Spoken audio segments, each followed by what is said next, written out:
Here's a tutorial on how to use iScore Soccer for scorekeeping. So here we've downloaded the iScore Soccer app on the iPad. In order to start a game, all player information has already been loaded. So you would just click on Game Manager. You see the list of games, go to Add, click Visiting Team. So in this case, we'll click Anatolia. Home Team, click Andalusia. Go to Done. So it shows the games listed here. Click on the first game to start the game. Click Play. And once you get into this screen, you'll see the list of players that are there. It's important to remove any players that aren't playing. So what you would do is you'd go down to the lineup settings. You click on lineup down here. It shows the list of players there. So for instance, if this player is no longer playing, you click his name and you click on delete. So that would remove that player from the game. If you wanted to change the teams or the sides, you click down here on visitors. So it'd show the other teams. So in this case, let's click on this player to remove him from the lineup. Click on done. So it's done. And when you go back into done, it'll show, okay, that's the spot that first player was missing, and that's the spot for the other player that was missing. So that's where you would change the lineups. You typically don't need to use the options button. The only time you'd click that is at the end of the game to make sure the game is finished. The settings option, you'd be able to adjust the time or the number of players per game. You typically don't need that after it's been set. Click somewhere else. In order to start the game, you would click play.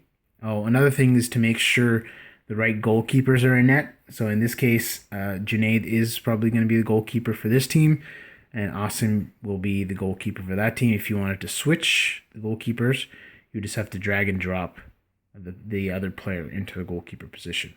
So let's move him there. It doesn't matter where anybody is playing in the forward or defense position, as long as the player is on the field and the player is at the game that day. In order to start the game, click play.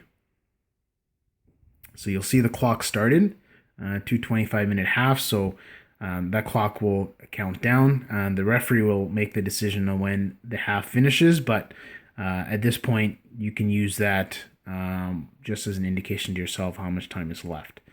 The stats that we keep primarily is shots, goals, and assists. So if you wanted to track shots, so let's say, for instance, in this case, Farhan took a shot at net, you would click Farhan. It would ask you what happened. You click shot. The only thing you need to track, we don't need to place where the ball was shot. Only thing you need to track is a miss. I'm not sure if you can read that because of the lighting. The first button is miss. The second one is hit post. The third one is block. And the fourth one is goal. So in this case, let's just put it's a shot that missed the net. So you leave it on miss. Click done. Okay. Let's show a shot from one of the other teams. Let's say this is number 4, Nihal took a shot. If it was saved by the goalie, you click on block. And the goalkeeper's name would show up there. If the right goalkeeper isn't there, then you know there's a problem. But for now, the right goalkeeper is there, so you click done. In the event of a goal, so if you click on number 1, took a shot. Oops. That's not what I was trying to do. Shot. Okay, if it was a goal, it'll ask you assist number 1, assist number 2. We're only tracking 1 assist for all goals. So click on assist, and it'll show you the list of players that could have assisted the goal. So you click on this player. In this case, Zain assisted the goal. Click on done. Okay, so then you see the goal. Over here, you'll see in the top left-hand corner, it shows you a list of all the inputs that you've put into the tablet. So if you remember, we took a shot that missed the net, first of all, and then secondly, there was a shot that was blocked by the goalie, and then the third one was a shot that was a goal, and it was assisted by Zain. If you want to edit the play, if you pick the wrong player, you can go in there to edit the play to change the person that assisted on the goal. So you click on edit. So it's basically like you're inputting the goal all over again. So in this case, it was Hamza that scored, so you put shot, put goal, and then in the assist, you click on the other person that had the assist. So let's put this, in this case, Hassan, right? Then you click on done. Okay, so now that's updated. So now Hassan had the assist as opposed to Zayn that we originally put. So you click off the screen to go back here. You typically don't need the substitute button, so don't worry about that because we don't track substitutions because substitutions are made on the fly.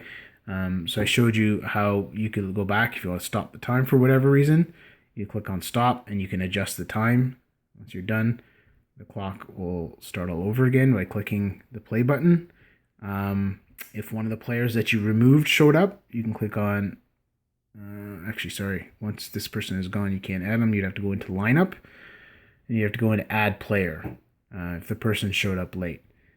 So in this case, it was Shanawar, that was the player that we removed. So you'd go in here, type in Shanawar Ahmed. Okay, click done. Now you see him back in the lineup. Okay, now he'd be on the bench.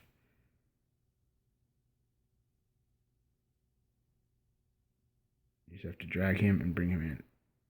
Why it's giving me a problem. There we go. Drag him and bring him in, and now you click bench, and now he's back in the game. Okay. You typically don't need the options button. It's only at the end of the game. Once the half finishes, it'll automatically tell you the half is done, and then you have to click the play button again to start the second half.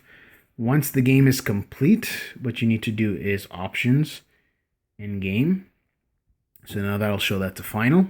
Then you click on the exit button to go back.